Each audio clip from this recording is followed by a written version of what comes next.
Señores, estamos aquí nueva vez en su espacio Mujeres en Dinámica. Como os decía antes de la pausa, tenemos hoy justamente en el mes por la patria un dominicano gigante. Es el primer hispano, pero como ya dije, un orgullo nuestro. Es el primer dominicano en ocupar una posición directiva en una de las destacadas universidades aquí en la ciudad de Nueva York, en Estados Unidos, Universidad de Columbia. Nosotros damos las más cordiales bienvenidas al doctor Rafael La Antigua. Buenas noches, bienvenido. Buenas noches, buenos días, buenas tardes, doctor. Niurka, finalmente, ¿no? Finalmente nos juntamos, en Mujeres sin Dinámica. Muchas gracias por la invitación. Obviamente, yo sé que todos los martes el programa, por lo menos en vivo, ¿no? Es un programa que se escucha mucho y se ve mucho por la calidad del contenido. Así que agradezco el mes de la patria y específicamente el 27 de febrero, 180 años de aniversario de la independencia, esta invitación. Así es, merecido, y gracias, doctor, por ese reconocimiento y esa empatía que siempre hemos tenido. Doctor, me gustaría así, porque la gente conoce los logros, escuchamos hablar sobre Rafael La Antigua. Ahora bien, convérsenos un poquito a los amigos de Mujeres en Dinámica. ¿De dónde proviene Rafael La Antigua? ¿Quién es Rafael La Antigua? Sancaleño por nacimiento, ¿no? Nací en una casa que todavía está situada ahí, Francisco, en el Carvajal, número 154, una comadrona, hijo de una madre soltera que con una gran visión educacional me envió a la escuela a 2 años. Imagínate, en el 1950, una mujer que tenía solamente 4 años de educación, envió a este niño a la escuela a esa edad, permitiéndome educarme, ¿no? O alfabetizarme a edad temprana, lo cual me permitió a la edad de 6 años entrar a un segundo curso de la primaria y saltar el séptimo curso. Como te decía, gracias a la visión de esta mujer que trabajó todo el tiempo en la industria de la costura. Yo fui a la UAS, me gradué en 1972, e inmediatamente vine al país con la idea a Estados Unidos de hacer una especialidad. Pensaba hacer neurología en un principio, terminé haciendo medicina interna y endocrinología, y ya en 1980 ingreso a la universidad, al Hospital Presbiteriano, y he estado en la universidad de esa época hasta el presente. Doctor, usted es hijo único, ¿cierto? Hijo único de parte de madre, Por parte de madre. parte de padre. Ajá. Sí. En ese sentido, más allá de que era una mujer preocupada, lógicamente, hijo único, bueno, dejar que vaya a la escuela y hacer el esfuerzo, pero ¿cuál es su valoración sobre esa mujer que le dio la vida y que hizo esos inminentes esfuerzos para que usted fuera a la escuela y luego a la universidad? No, te repito la historia, ¿no? A la escuela a los 2 años. Uh-huh. Cuando entro al segundo año, me ponen en la escuela Chile por la mañana y el Santo Niño de Atocha en la tarde, con la idea de que para que no tigueree, Uh-huh. ¿no? Y termino haciendo 2 veces el segundo curso, 2 veces el tercer curso, 2 veces el cuarto, 2 veces el quinto y 2 veces el sexto, ¿no? Y como te digo, una mujer con muy poca educación académica, pero con una gran visión de cómo educar a este muchacho, ¿no? Y viene a Estados Unidos en 1967 y ya en 1969, todavía en la escuela de medicina, yo adquiero residencia con la visión de venir en el 72. Como te digo, esas madres, a mirada, Uh-huh. si tú vas a su tumba, vas a ver que yo puse mujer extraordinaria, porque eso era ella, una mujer extraordinaria, ¿no? Desde ese punto de vista, y que me dio junto al país lo que yo tengo, ¿no? Educación. ¿Cómo viene su madre a Estados Unidos? No, tú sabes que en esa época de 1900, después del proceso civil del 65, Uh-huh. muchas mujeres que trabajaban también en la industria de la aguja en el país, que era lo que ella hacía, que cosía, hacía camisas, muchas comenzaron a viajar a Puerto Rico, ¿no? Y traían cosas de Puerto Rico para venderlo, como una forma también de aumentar sus ingresos. Llegó un momento que las aduanas de Joaquín Balaguer no permitían este trabajo, y muchas de ellas emigraron. Acuérdate que esa primera migración dominicana que ha sido documentada por Ramón Hernández fue especialmente mujeres que venían aquí con cierto conocimiento de costura, cuando eso todavía New York era Estados Unidos una economía de manufactura y venían realmente a coserla. O sea, en esa área que está situada en la calle 36, 37, 38, entre décima y séptima avenida, donde había grandes talleres de costuras, ¿no? Y venían ahí, esa coincidia, y eso a través de Estados Unidos. Estados Unidos, ella viene cuando yo comienzo la escuela de medicina, y como te digo, con la idea de que yo siempre anhelaba venir a Estados Unidos, quizá no a quedarme, quizá que regresar, pero con los cambios que se significaron entre dominicanos aquí, especialmente en Washington Heights. Entonces, tuve la oportunidad de venir a trabajar en el norte de Manhattan y ahí estoy hasta la fecha. Porque, por ejemplo, si usted tuviera la oportunidad ahora, de luego de haber hecho la especialidad por la que vino, pero que no retornó al país, ¿lo hubiera hecho igual? ¿O tendría el compromiso profesional y moral y ético de retornar y brindar los servicios a la sociedad dominicana? Mira, siempre he sido honesto con eso. Si tú buscas un artículo en el 1975 en el New York Times, pues donde yo decía que realmente uno debía venir aquí y regresar al país. Regresar al país porque Estados Unidos es un país bien desarrollado y nosotros un país en vías de desarrollo. Y queremos volver al país realmente a servir al país que nos dio una educación. Y esa fue siempre mi visión, ¿no? Volver al país. O sea, yo había trabajado en el Hospital Lincoln de 1972-77, me voy a Rochester, New York, en el 77, hago 2 años y medio de endocrinología, e hice un intento a través de José Francisco Peña Gómez de volver al país de nuevo. No han sido las condiciones que yo buscaba. ¿En qué año fue eso, doctor? Yo voy y me entrevisto con quien en ese momento no había ministro, era el secretario de Salud, con en ese momento el ministro de Salud Pública, y yo estaba en Rochester y manifiesto mis deseos de volver al país. O sea, lo que se me ofreció, yo siempre quise trabajar en el sector público, no en el sector privado, no, que se me ofreció, no estaba de acuerdo con mis condiciones, y tengo que ser honesto también, tenía ya en parte entrevistas programadas la Universidad de Columbia. O sea, quien había sido mi jefe de residentes en el Lincoln, a veces se había mudado a Columbia. Y en un momento dado me dice, mira, está cambiando mucho este vecindario. Está viniendo a vivir muchos dominicanos y no hay hispanos aquí en el hospital. No hay hispanos en la universidad. O sea, que quizás lo que tú vas a hacer en Santo Domingo, tú puedes hacerlo desde aquí.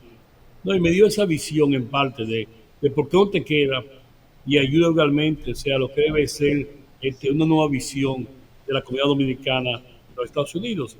Y entonces ahí yo vengo, como te digo, 1 de enero de 1980, o sea, con una posición de profesor asistente, que es la traducción en español a la universidad, y veo que sí es verdad que había una gran oportunidad de organizar. Era el tiempo que surgían los clubes, aquí se había muchos clubes, muchos ligados a las ciudades, o sea, otros ligados a movimientos sociales. Entonces, yo vi en eso, con muchos pioneros, ¿no?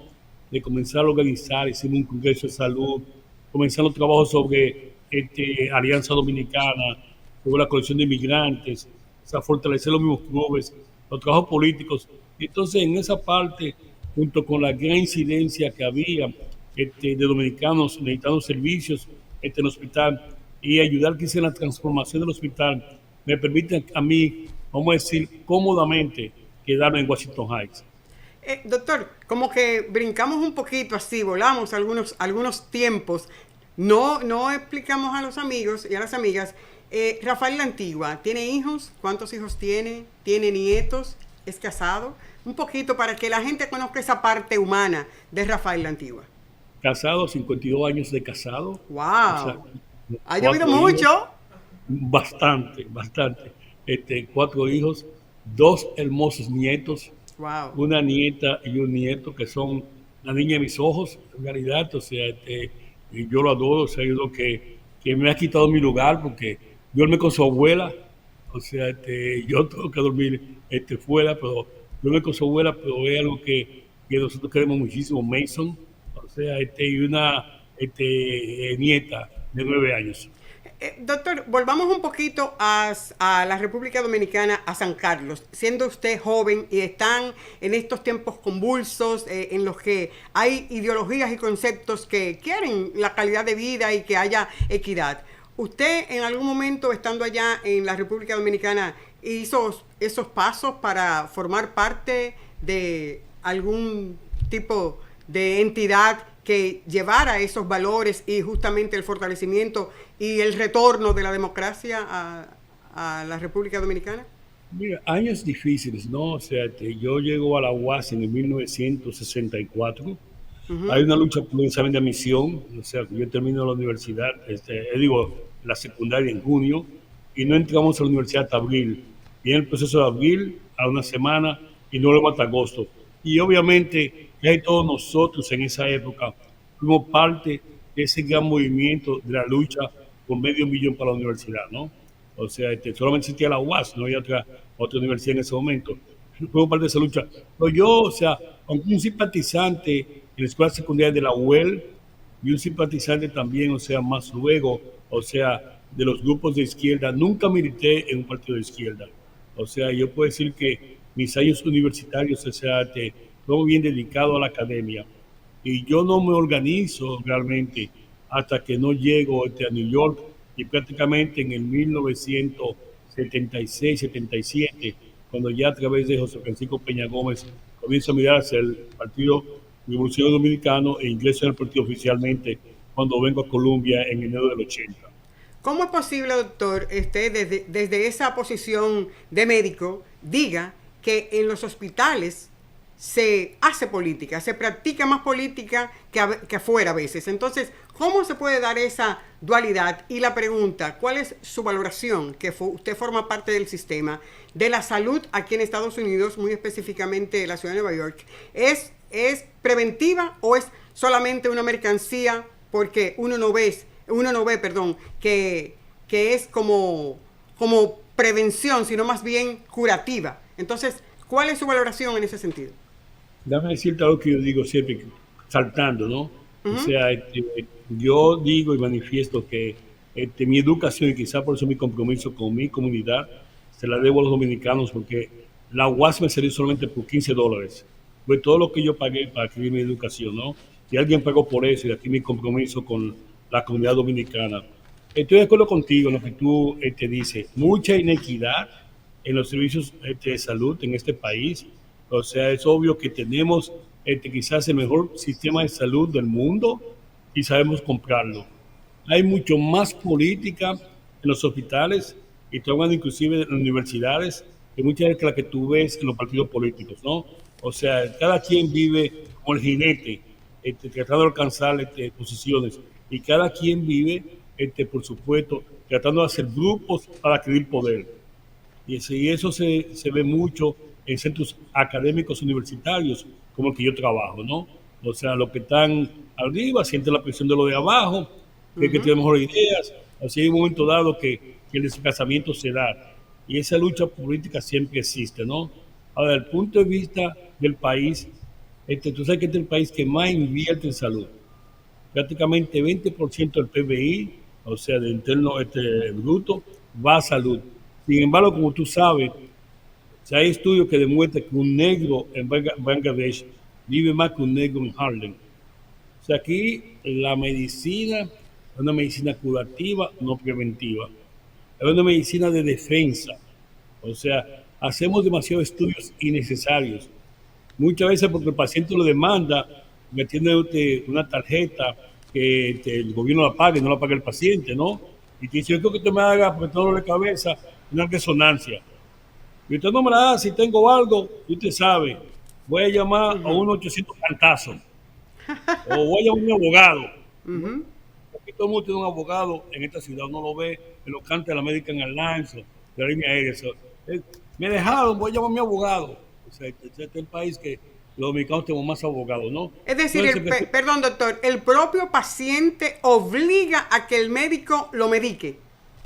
En muchas ocasiones, o sea, ¿no? Si el paciente te dice a ti, hace mucho y tú tomas un físico, y el físico no es examinarme, el físico es sácame la sangre, ¿no? Sí. O sea, el físico es, hágame todo el examen del mundo.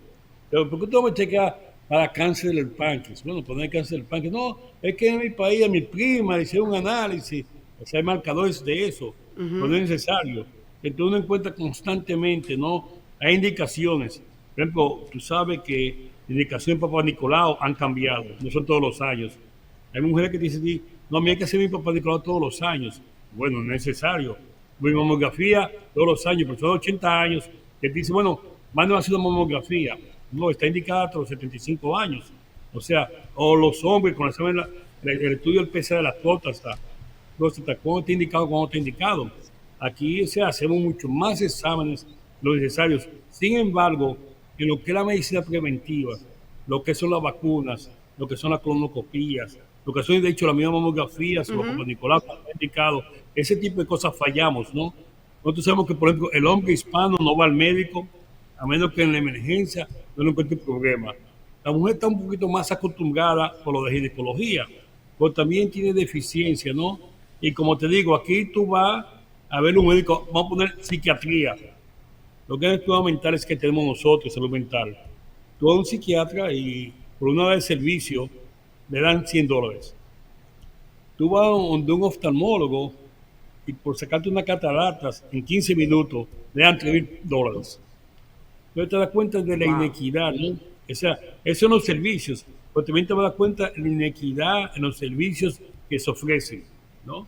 O sea, no tenemos suficiente personal latino, hispanoparlante, dominicano en los hospitales, ¿no? Entonces, de nuevo, hay una deficiencia en los servicios que se ofrecen en ese sentido.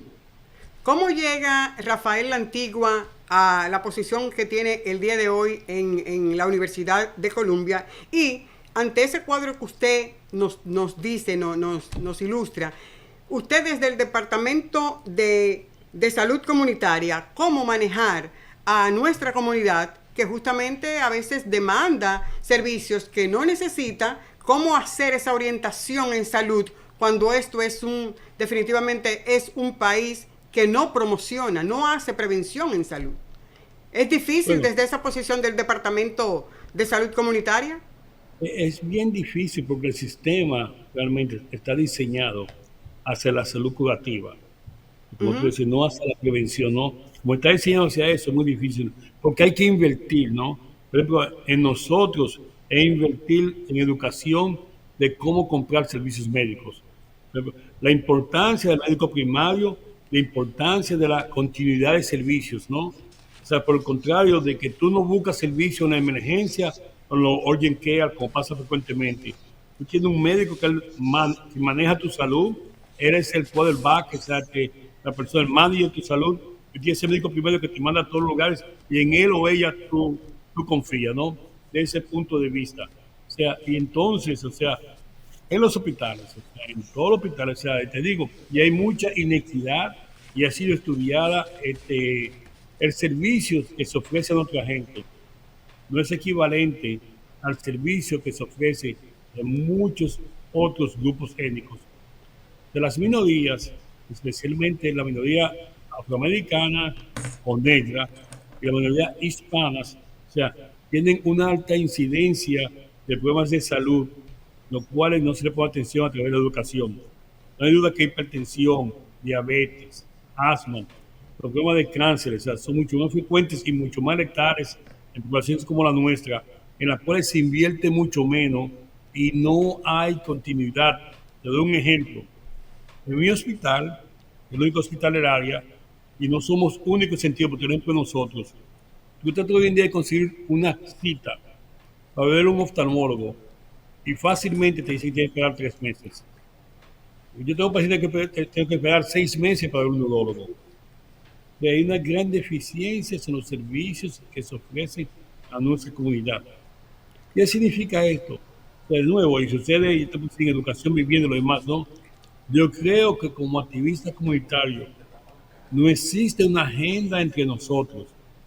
Mientras las dos sociedades médicas que tenemos, la Asociación Médica Dominicana y la Sociedad Médica Dominicana, y entre los activistas comunitarios que hacemos salud, y entre los oficiales electos que nos representan, una forma de exigir a las instituciones que nos proveen servicios a nuestra gente y evaluar esos servicios y exigir que los servicios sean comparativos a servicios que se ofrecen a otros grupos étnicos.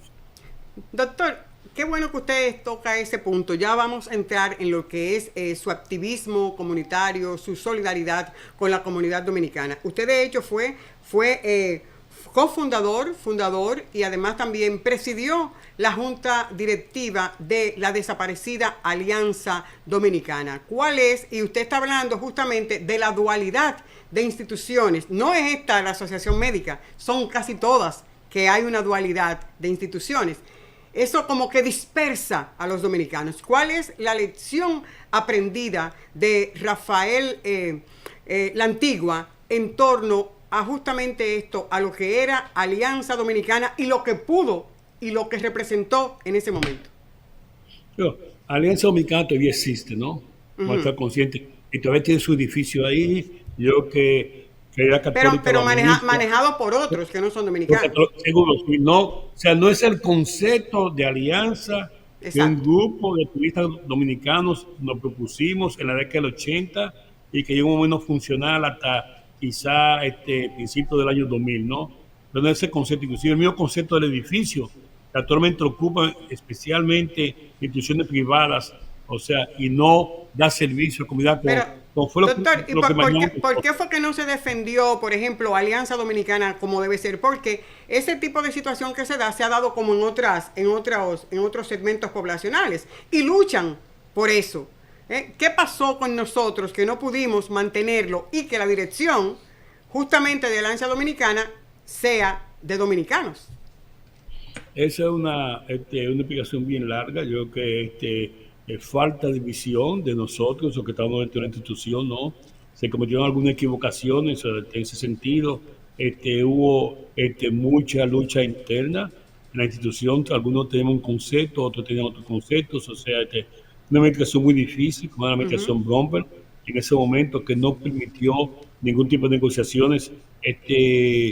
Y la dirección de Alianza decidió de que antes de ceder el paso a otras personas, o sea, la institución siguió decayendo hasta que prácticamente no pudo pagar a los empleados por muchos meses y desaparece, ¿no?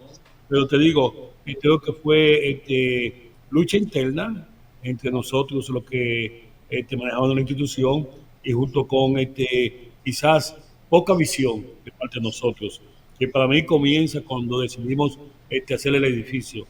De ahí adelante la institución entra en problemas serios, porque la institución nunca llegó a tener un BOA profesional. La institución nunca pasó de un BOA de activistas prácticamente, o sea, nunca institucionalizó su BOA. Entonces, yo creo que eso le causó también bastante daño a Alianza Dominicana. Para aliviar un poquito, doctor, si yo le digo Rafi, ¿qué usted me diría? Que ese es mi nombre. ¿O sí? Sí. A mí, si tú vas a Colombia, nadie me conoce por Rafael ni por la Antigua. Te puedo enseñar los documentos de la universidad y siempre del Gafi o Gafi la Antigua. Y esa es la forma que a mí me gusta que me llamen. Rafi, así le dicen sus amigos. Bueno, pues yo me voy a colar. Así me dice todo el mundo, y así que hay veces que sí, cuando tengo la bata blanca, quizás el título de doctor, no. Pero cuando yo tengo la bata blanca, sí, simplemente el Gafi. Doctor, usted fue en un principio, usted lo dijo hace un ratito por referencia al doctor Francisco Peña Gómez, usted fue alto dirigente del Partido Revolucionario Dominicano. Hoy día es miembro de la directiva del PRM. No. Vamos a decir que sí. En las últimas 2 semanas me han puesto a mí, soy encargado de tesorero del comando de campaña, lo que va a ser conclusión número 1. Hace como 10 días me dijeron que soy supervisor, o sea, para hacer conclusión. O sea, yo del principio me inscribí en el partido, pero cuando el partido se divide, yo asumí una posición de ser solamente militante. Yo dirigí por mucho tiempo, o sea, el partido aquí, o sea, el viejo partido aquí en la ciudad de Nueva York, ¿no? Por mi amistad con Peña Gómez, que como tú sabes, tuve el honor no solamente de ser muy amigo de él, sino que yo era su médico personal. Sí, y eso me llegó a mí por más de una década a dirigir el partido, no solamente en la ciudad, sino también, o sea, en todo el país. O sea, yo era el presidente federal del partido, o sea, y lo que es Estados Unidos y quizás en ese momento parte de Europa, pues ha estado bajo mis hombros. Doctor, usted siempre ha abogado, ha apelado porque tengamos un edificio de los y las dominicanas. ¿Por qué qué usted ve de importancia que tengamos una edificación como usted la ha pensado, hasta con niveles y todo, y hasta en su memoria, en su pensamiento, ha más o menos como diagramado cómo ha de ser la división de esa estructura? ¿Por qué es importante que tengamos un edificio? Mira, nosotros creemos así, soy uno que creo que es importante, o sea, todo lo que tiene que ver con la dominicanidad, tenerlo en un edificio propio. Y es una visión que quizás la tuvo el dictador. ¿No? Trujillo adquirió varios edificios que todavía lo tenemos, ¿no? Hay uno en Washington, tenemos uno en España, ahí tenemos uno en Alemania. O sea, yo creo que en una cosa como esta, ¿no? El gobierno debe poseer un estudio. Estoy hablando del gobierno como gobierno, porque hay instituciones aquí, no solamente el edificio de Alianza, sino que la colección del Norte de Manhattan, que también tiene un edificio, ¿no? 76 de Wadsworth. Yo digo que nosotros tenemos un edificio que permite una expansión de los trabajos que se realizan. Si tú ves lo que sucede hoy en día en el consulado, o sea, no hay facilidad ni siquiera para los clientes y mucho menos para los empleados del gobierno. Hay unas 11 oficinas ahí que funcionan de una forma muy precaria. Tengo una serie de empleados del INDEX, por ejemplo, que no tienen dónde realizar su trabajo. La UAS, el Interior de Policía, SENASA. O sea, pero también ya tenemos la dispersión de turismo, la Suerte que dispersión de... sacaron el banco de reservas entonces. Sí, y era necesario, ¿no? Ese Sí. momento es necesario. O sea, yo creo que el Banco de Selva está bien ubicado donde Ujú. está. Y si en un momento tengo un edificio, quizá haya, ¿no? Algo del Banco de Selvas. Nosotros creemos que el Banco de Selvas está bien ubicado fuera de ese edificio gubernamental Ujú. y está bien ubicado en el área donde está, o sea, el 181 y Amsterdam. Pero yo creo que necesitamos eso. Ahora, lo que yo sí creo, y yo creo en dos edificios.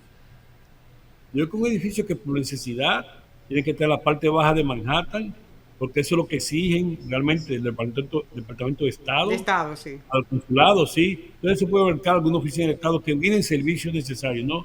Pero que también necesitamos un edificio cultural, que yo visualizo eso, o sea, mi visualización un edificio y tenemos un piso y se maneja muy bien con gay, ¿no?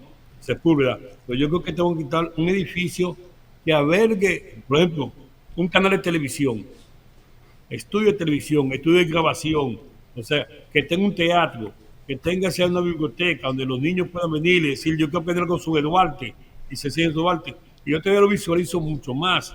Yo digo que ese edificio debe tener el primer piso, todo lo que significa la cultura dominicana, que se vendan tamboras, que se vendan huilos, que se venda acordeón, que tenga un conjunto folclórico, que vengan las guaguas de turistas y se paren ahí y se coman un jalao o una bichuela con Do- dulce, o un sancocho, Doctor, ¿no? O pero sea, se ha hecho, perdón que le interrumpa, se ha hecho, por ejemplo, la proyección con el Estado Dominicano de la importancia de tener el edificio, cuánto costaría el edificio y el ahorro que se hace con la renta de tantas instalaciones, ¿no? Que sé que en Manhattan son bien altas. Entonces, se ha viabilizado eso con el Estado Dominicano y me gustaría aprovechar que usted sabe sobre eso.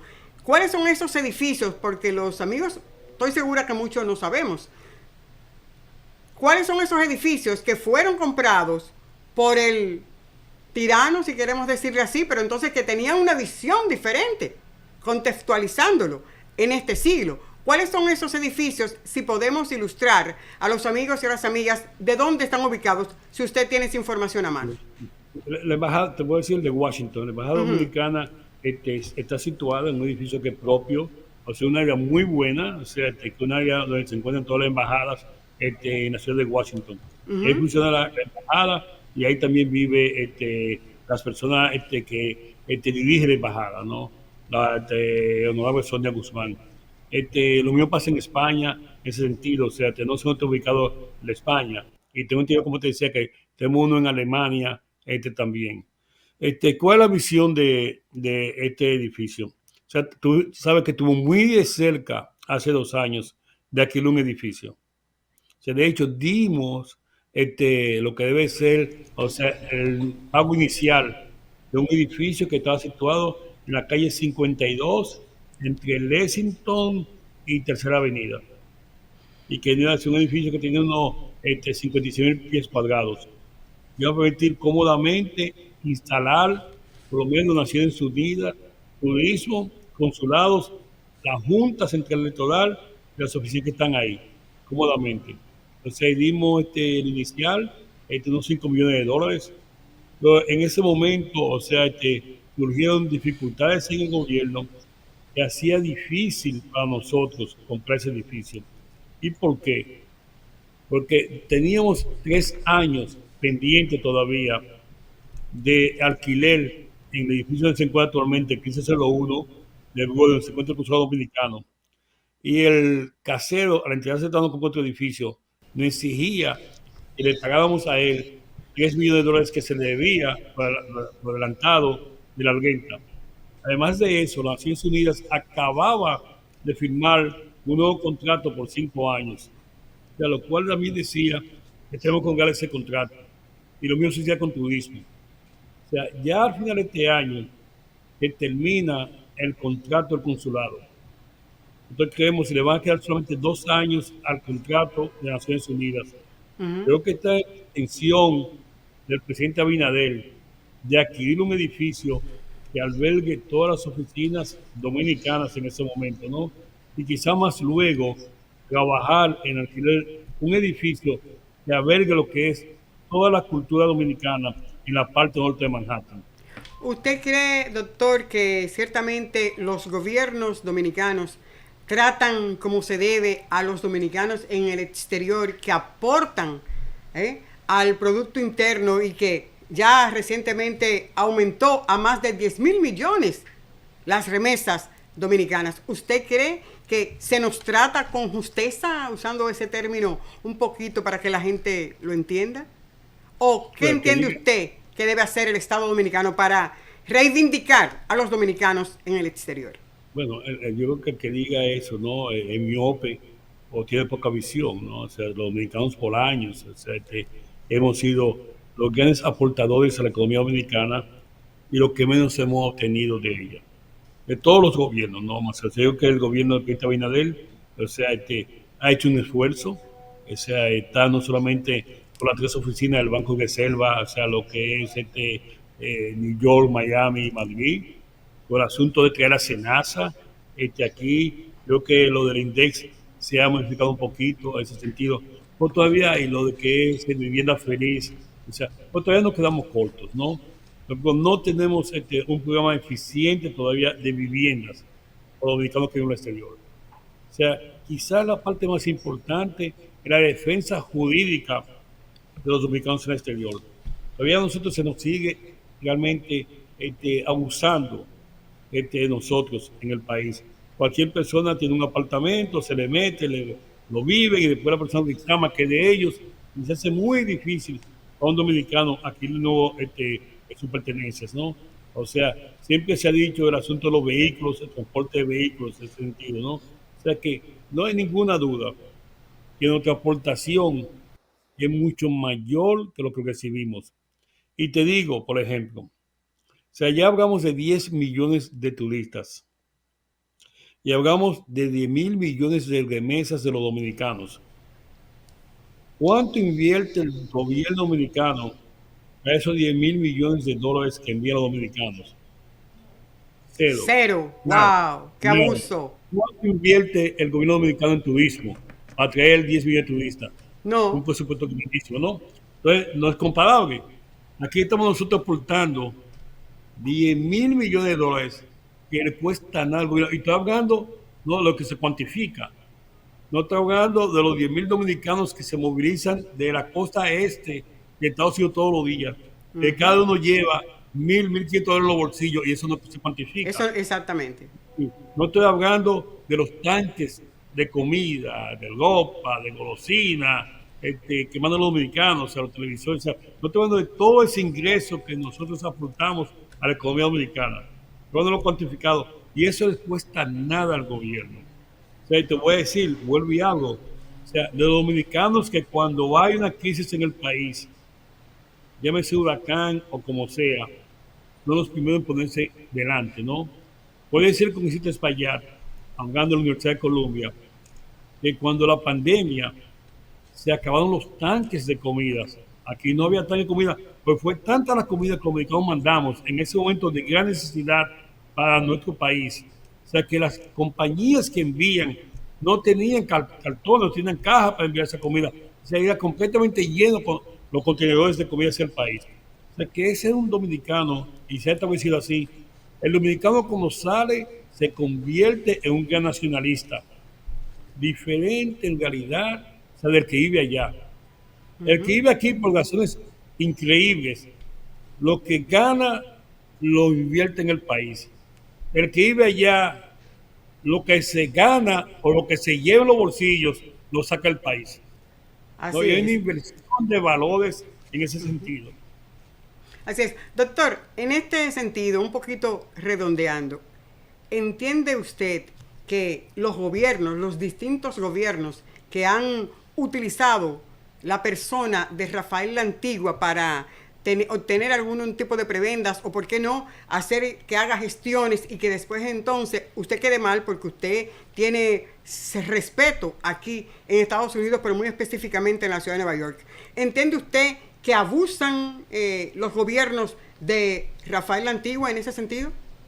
De No es utilizar su absoluto. imagen, su prestigio. No es absoluto. No es absoluto. Sí, yo he tenido suerte de tener grandes relaciones prácticamente con todos los presidentes dominicanos, desde el presidente Balaguer, o sea, hasta el presidente Abinader, o sea, mantengo grandes relaciones de importancia con el presidente Fernández, con el presidente Mejía, o sea, conocí ante la pandemia bastante al presidente Medina, o sea, especialmente por mis servicios profesionales, ¿no?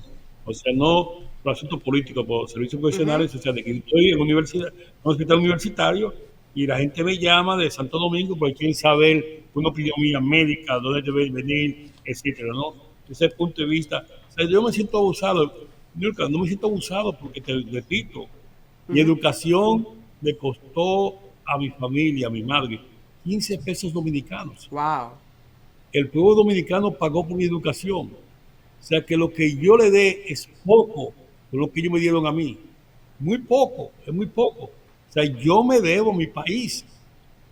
Debo a mi país. O sea, que yo nunca he sentido que nadie, ni el más humilde, o sea, que toca mi puerta, o el más caudaloso que toca mi puerta, o sea, está abusando de mí. Es mi deber, es mi honor. O sea, me da gusto servirle a mi país. Doctor, ya sí para, porque estamos llegando ya a la parte final, pero evidentemente no podemos dejar en la parte local. Usted es simpatizante del Partido Demócrata. Así a pinceladas, ¿cómo ve usted el panorama político? Y entonces le dejo abierta la invitación para que luego entonces podamos conversar sobre ese sentido, en ese sentido. De acuerdo, o sea, es muy difícil que hay una carencia de liderazgo en el país, o sea, no solamente en el Partido Demócrata, o sea, yo tengo mi propia opinión sobre el presidente Biden, también tengo una sobre Trump, creo que hay dirigentes y tengo simpatías por algunos de ellos, por ejemplo, el gobernador de California es un tremendo dirigente demócrata, creo que hay otros ahí, creo que yo estoy cerca de esa edad, pero creo que tener personas de 80 años en capacidad que va a potenciar el mundo, o sea, no es la mejor idea. Yo sé que no es una persona, que un equipo de personas que eligen el gobierno, ¿no? O sea, yo espero que mantengamos el poder como demócrata. O sea, vuelvo y repito, yo siento una gran admiración y un respeto por los congresistas Espaillat. O sea, lo conozco de mucho antes de ser oficial electo, mucho antes de estar como asambleísta. Creo que ha crecido de una forma increíble, creo que es un líder de verdad. Creo que causa visión, nos da visión a nosotros, no solamente a nivel local, sino a nivel nacional. O sea, un trabajo incansable que se ocupa de una forma inmensa de ver que los dominicanos a nivel nacional lo demuestra con sus conferencias, avancemos en ese sentido. O sea, me gustaría ver mucho más, un poquito más de una agenda dominicana. Creo que se necesita que un grupo de nosotros, o sea, quizás no, ya no de quizás mío, pero de otros, o sea, se metan cada 10, 15 días en un sitio a discutir qué es lo que es la agenda nacional. Yo creo que nosotros tenemos que tener una agenda empresarial, una agenda económica, una agenda educacional, una agenda sobre vivienda, una agenda sobre protección al ciudadano, una agenda de salud, o sea, que debe estar encabezado por oficiales electos, pero compuesta realmente por aquellas personas del área que conozcan esto, desayunar o conversar con los oficiales electos cada 3 meses. Creo que debemos pasar de un evento anual donde vamos y no será seguimiento a lo que conversemos, no lo que somos tampoco lo que se ve en Albany, sea el ambiente para que una agenda dominicana. Y mi interés, o sea, mi llamado quizás es a los jóvenes que aprendan de nuestras equivocaciones. Nos Así es. equivocamos muchísimo, ¿no? Que aprendan de equivocaciones para que Bueno, no cometan las mismas equivocaciones que hicimos nosotros, pero también a los jóvenes de que traten de trabajar en crear esa agenda, que al mismo tiempo mantenga ese gentilicio que nos dio Juan Pablo Duarte. así es. Bueno, doctor, gracias. Un privilegio para nosotros, para este espacio de Mujeres en Dinámica, que usted nos haya dispensado todo este tiempo en este conversatorio. Señores, el doctor Rafael La Antigua, un dominicano digno de emular. Justamente este es un regalo de este espacio Mujeres en Dinámica en este mes por la patria. Gracias, doctor, por habernos dispensado todo este tiempo. Ya, ok, vamos ya, el doctor se fue, gracias, agradecemos nueva vez al doctor, profesor de más de 40 años, señores. Vamos a la pausa, continuamos ya para todo lo que resta de su espacio Mujeres en Dinámica.